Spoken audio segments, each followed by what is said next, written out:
இந்த ஆட்சி ஏன் வரக்கூடாது, இந்த ஆட்சி ஏன் வரக்கூடாதுன்றதுல என்ன தெளிவாக இருக்குன்னா, எல்லாரும் சொன்னாங்க சட்டம் ஒழுங்கு சீர்கேடுன்னு.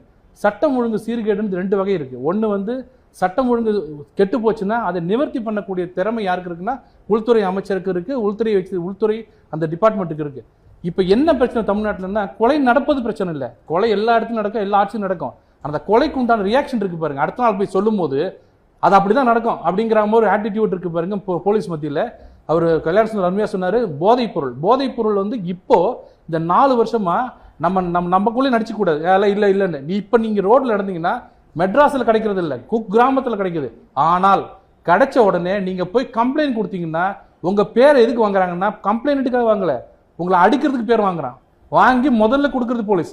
இந்த தைரியம் கொடுத்தது யாருன்னா ஆளுங்கட்சி. நீங்கள் என்ன வேணாலும் பண்ணுங்க, நாங்கள் இருக்கிறோம், நாங்கள் பார்க்குறோம். 6 மணிக்கு காலையில் போய் பாருங்க, விடிய காலையில் பார் நடக்குது. ஒரு பார் சென்னையில் நடக்கிறதுக்கு யாருக்குமே தெரியாது, உளவுத்துறைக்கு தெரியாதுன்றதை நாங்கள் இன்னும் நம்பணும்.